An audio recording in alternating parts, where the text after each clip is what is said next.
आर्यन तलवार के साथ अभ्यास कर रहा था।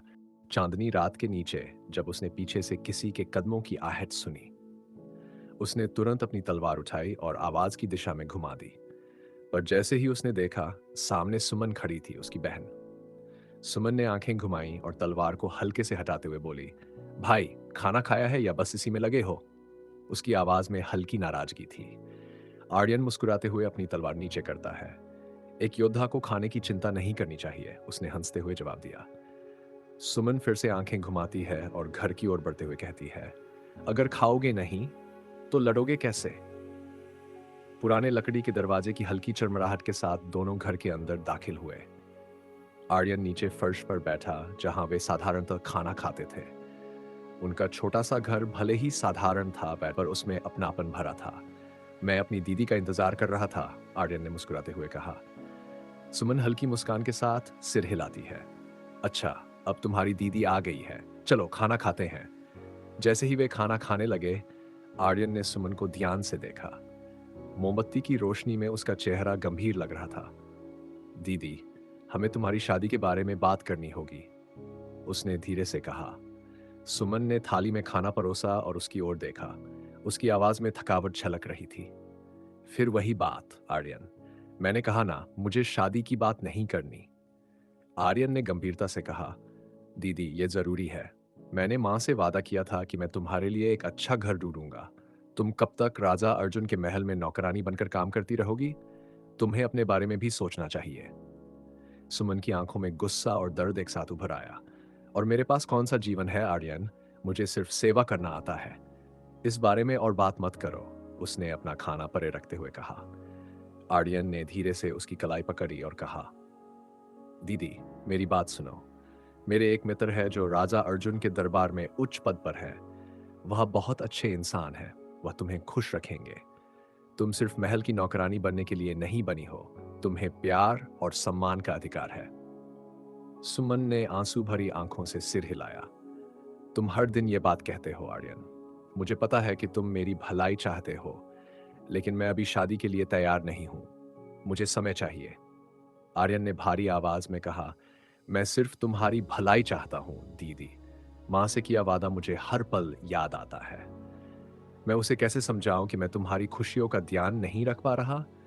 तुम दिन रात काम करती हो, लेकिन अपने भविष्य के बारे में सोचती भी नहीं।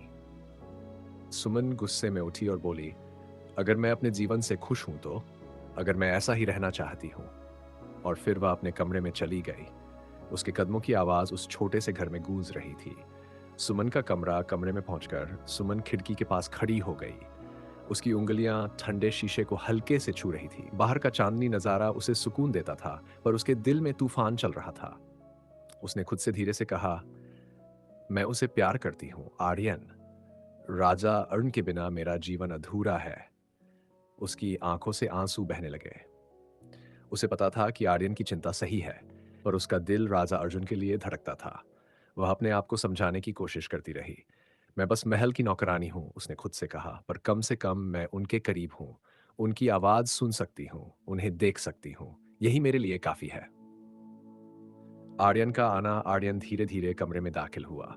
उसकी आवाज सुनकर सुमन ने अपने आंसू पोंछ लिए और जबरदस्ती मुस्कुराते हुए बोली, आर्यन, मैं थक गई हूं, मुझे सोने दो। आर्यन ने उसे जाते हुए देखा और धीरे से कहा, मैं योद्धा हूं, दीदी। मुझे नहीं पता कि मुझे कब युद्ध के लिए बुला लिया जाएगा। यह भी नहीं पता कि मैं लौटकर आऊंगा या नहीं। सुमन का दिल दर्द से भर गया। उसने अपने हाथ से उसका मुंह बंद करने की कोशिश की। ऐसा मत कहो आर्यन, तुम्हें कुछ नहीं होगा। आर्यन ने उसकी कलाई हटाते हुए गंभीरता से कहा, जीवन अनिश्चित है, दीदी। मैं बस ये सुनिश्चित करना चाहता हूं कि अगर मैं न रहूं तो तुम्हारा ख्याल रखने वाला कोई हो। सुमन की आंखों से आंसू बहने लगे। उसने उसे कसकर गले लगाया। तुम मेरे भाई हो और तुम्हें कुछ नहीं होगा। तुम हर युद्ध जीतोगे। कोई तुम्हें हरा नहीं सकता। दोनों भाई बहन एक दूसरे को गले लगाकर चुपचाप आंसू बहाते रहे। उनके बीच का बंधन अटूट था, पर भविष्य की अनिश्चितता उनके दिलों में डर पैदा कर रही थी।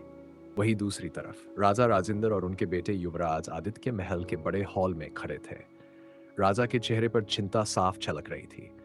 13 साल पहले हुए वादे के अनुसार उनकी बेटी कुमुद का विवाह चोल साम्राज्य के राजा अर्जुन से तय हुआ था, लेकिन इतने समय बाद भी अर्जुन की तरफ से कोई संदेश नहीं आया था। यह खामोशी राजा राजेंद्र को बेचैन कर रही थी। आदित्य, राजा राजेंद्र बोले।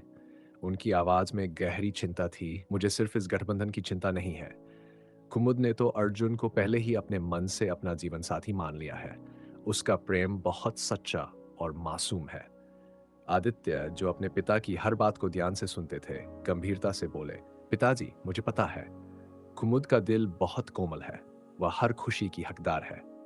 राजा राजेंद्र ने गहरी सांस ली और बोले, इसीलिए यह चुप्पी मुझे परेशान कर रही है। यह सिर्फ राजनीति का सवाल नहीं है। कुमुद ने अपने सारे सपने इस विवाह पर टिका दिए हैं। हमें उसकी खुशी की रक्षा करनी होगी। आदित्य ने अपने पिता को आश्वस्त करते हुए कहा, हम हर संभव कोशिश करेंगे पिताजी। हम अर्जुन तक अपना संदेश पहुंचाएंगे और सच्चाई का पता लगाएंगे। कुमुद को यह जानने का हक है कि उसका प्रेम व्यर्थ नहीं है। कुमुद का साहस उसी समय कुमुद पर्दे के पीछे खड़ी होकर अपने पिता और भाई की बातचीत सुन रही थी। उनके शब्द सुनकर उसकी आंखों में आंसू आ गए। उसे महसूस हुआ कि उसके पिता और भाई उसकी खुशी के लिए कितने चिंतित हैं। कुछ पल के लिए सोचने के बाद उसने अपने डर को पीछे छोड़ते हुए आगे बढ़ने का फैसला किया। वह उनके सामने आकर बोली, पिताजी, अगर आप अनुमति दें तो मैं ये संदेश खुद लिखना चाहती हूँ। राजा राजेंद्र ने आश्चर्य और चिंता के साथ उसकी तरफ देखा। कुमुद, तुम क्या लिखोगी? तुम्हें राजनीति का कुछ पता नहीं है। कुमुद ने शांत लेकिन दृढ़ आवाज में जवाब दिया, पिताजी, ये राजनीति की बात नहीं है। ये मेरा जीवन है। मैं अपने भावी पति से अपनी भावनाएं खुद साझा करना चाहती हूँ। आदित्य, जो अपनी बहन की भावनाओं को समझते थे, तुरंत बोले, पिताजी, उसे ये करने दीजिए। यह उसके लिए बहुत जरूरी है। राजा राजेंद्र ने अपने बच्चों के निश्चय को देखकर सहमति में सिर हिलाया। ठीक है कुमुद, तुम अपना संदेश लिख सकती हो। जोरों से धड़कने लगता है जब वह दूध के हाथ से कपड़े का कागज लेती है। उसकी उंगलियां हल्के से कांप रही थीं और उसके भीतर की भावनाएं स्पष्ट झलक रही थी। वह जल्दी से मुड़ी और कमरे से बाहर निकल गई। पीछे खड़े युवराज आदित्य ने उसे जाते हुए देखा और फिर अपने पिता की ओर चिंतित स्वर में बोले, पिताजी, कुमुद को इस भरोसे की बहुत जरूरत है। वह यहाँ खुद को अकेला महसूस करती है। उसकी उम्र के सारे दोस्त और रिश्तेदार शादीशुदा हैं। उसे ये यकीन दिलाना जरूरी है कि वह भुला नहीं दी गई है। राजा राजेंद्र ने धीरे से सिर हिलाया। उनकी आंखों में गहरी चिंता झलक रही थी। मुझे पता है आदित्य, मैं बस ये चाहता हूं कि वह किसी भी तरह के दुख से दूर रहे। उधर कुमुद अपने कमरे में पहुंची।